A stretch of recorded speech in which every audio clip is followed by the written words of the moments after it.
Kamusta mga guro at mga bata? Ako si Teacher Den. At ngayon ay matututunan natin ang mga pantig, pagkilala at pagbuo ng mga salita.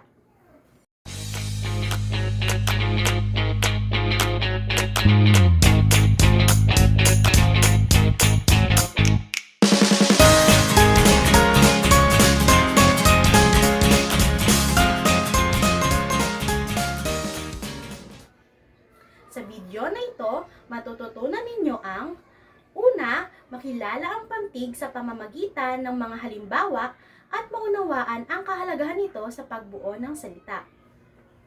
Pangalawa, magamit ang pantig ng tama sa pagbuo ng salita at pangungusap sa pamamagitan ng pagsulat, pagbasa o iba pang aktibidad. Pangatlo, masiyahan at maging positibo sa pagkilala sa pantig sa pang-araw-araw na buhay sa pamamagitan ng mga salitang kilala at ginagamit ninyo. Bago tayo magsimula sa ating talakayan, magbalik tanaw tayo kung ano ba ang ibig sabihin ng patinig at ng katinig. Ang patinig ay ang A, E, I, O, U. At ang katinig naman ay mga alpabeto na B, C, D, F, G, at iba pa. Ano nga ulit ang patinig?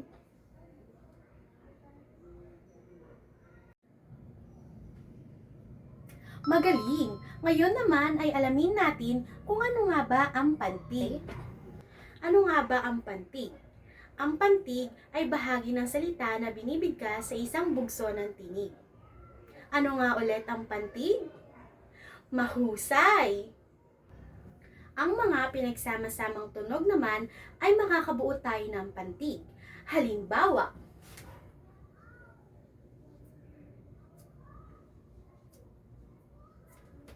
S, A, S, A. Makakabuo tayo ng sa. Isa pang halimbawa.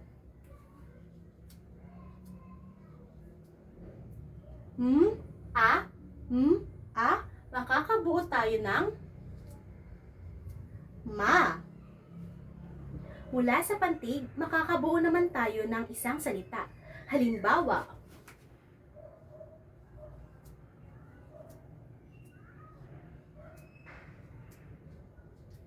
ba, ka, ba, ka. Ang salitang mabubuo natin ay baka. Isa pa nga, ba, ka, baka. Magaling! Sa mga pantig ay makakabuo naman tayo ng mga salita. Magbibigay ako ng 3 halimbawa. Unang halimbawa ay me-sa. Me-sa. Mesa. Pangalawang halimbawa naman ay ba-ka.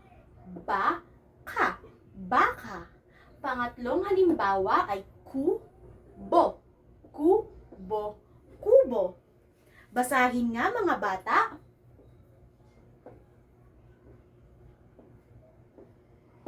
Magaling!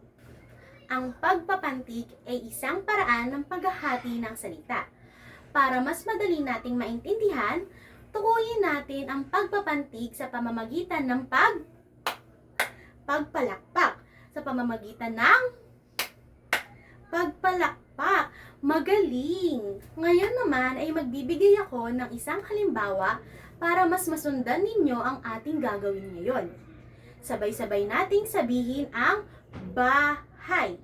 Pero sa bawat pagbukas ng ating bibig ay may kaakibat itong pagpalakpak. Naiintindihan ba mga bata? Magaling! Ngayon naman ay umpisahan natin ang pagsabi ng bahay.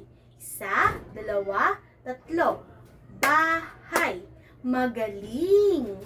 Sa pamamagitan ng pagpalakpak ay nalalaman natin kung ilan ba ang pantig ng isang salita.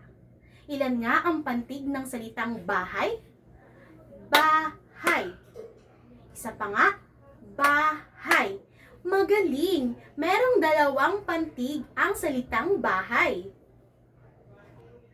Ngayon naman ay magbibigay ako ng 4 na halimbawa para malaman natin kung ilan ba ang pantig ng isang salita. Unang halimbawa, ba, so. Meron tayong ilang pantig? 1, 2. 2 ang pantig sa isang salitang baso.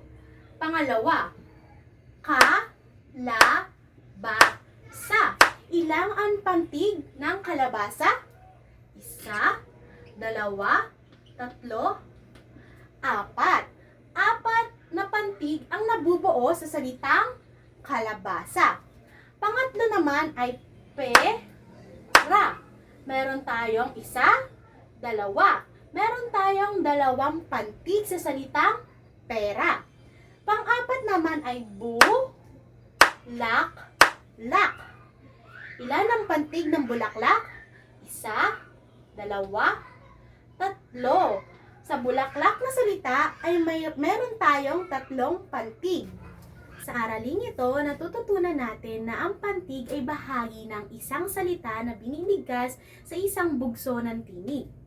At kapag pinagsama-sama, ang mga pantig ay nakakabuo tayo ng mga salita.